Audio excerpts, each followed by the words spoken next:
2 মাসেরও বেশি সময় ধরে চলা যুক্তরাষ্ট্র ইরান সংঘাত এখন শুধু মধ্যপ্রাচ্যেই নয়, চাপ তৈরি করছে মার্কিন ঘরোয়া রাজনীতিতে। ইরানের বিরুদ্ধে সামরিক অভিযানের লক্ষ্য কি, সেই প্রশ্নের স্পষ্ট কোনো উত্তরই এখনো পাননি অধিকাংশ মার্কিন নাগরিক। সম্প্রতি প্রকাশিত রয়টার্স ও ইপসোসের এক জরিপ বলছে, যুদ্ধ, জ্বালানির মূল্য বৃদ্ধি আর অর্থনৈতিক চাপ মিলিয়ে বাড়ছে সাধারণ আমেরিকানদের অসন্তোষ।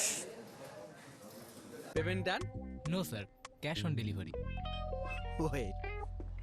Amazing সব ডিলসে অর্ডার করুন দেশের যে কোনো প্রান্ত থেকে কার্ডআপে ক্যাশ অন ডেলিভারিতে। ইরানের সামরিক অভিযান চালানোর উদ্দেশ্য এখনো পরিষ্কারভাবে ব্যাখ্যা করতে পারেননি মার্কিন প্রেসিডেন্ট ডোনাল্ড ট্রাম্প।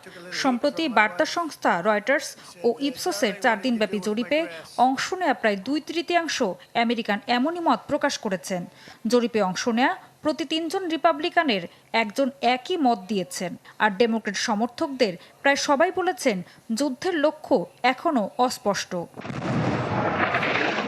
গেল 28শে ফেব্রুয়ারি যুক্তরাষ্ট্র ইসরায়েলের যৌথ বোমা হামলার মাধ্যমে সংঘাত শুরু হওয়ার পর থেকেই মধ্যপ্রাচ্যে উত্তেজনা বাড়তে থাকে। পরিস্থিতির প্রভাব পড়ে বৈশ্বিক তেলের বাজারেও। হরমুজ প্রণালী কার্যত অচল হয়ে পড়ায় চাপ তৈরি হয় বিশ্বজুড়ে জ্বালানি সরবরাহে।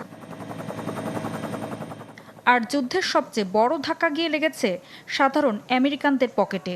জরিপ বলছে, গ্যাসের দাম বৃদ্ধিতে ক্ষতিগ্রস্ত হয়েছে 63% পরিবারের আর্থিক অবস্থা। দেশ জুড়ে জ্বালানির মূল্য বেড়েছে প্রায় 50%। ফলে গ্রীষ্মকালীন ছুটির পরিকল্পনাও বাদ দিয়েছেন অনেকে। কেউ বাতিল করেছেন দীর্ঘ ভ্রমণ, কেউ কমিয়ে আনছেন যাত্রাপথ।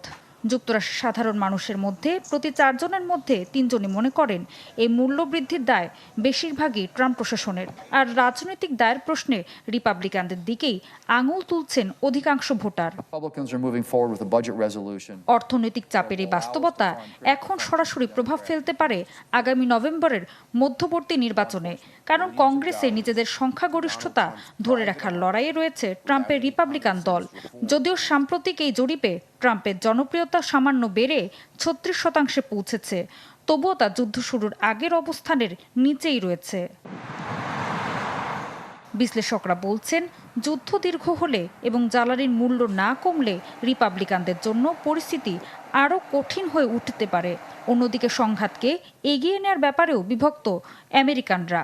মাত্র 1/3 মার্কিন নাগরিক মনে করেন যুক্তরাষ্ট্রের অবস্থান শক্তিশালী, আর অল্প সংখ্যক বলছেন সুবিধাজনক অবস্থানে রয়েছে ইরান। বাকিদের মতে এখনও পরিষ্কার নয় কার পাল্লা বেশি ভারী। ঋতু সাহা, চ্যানেল 24।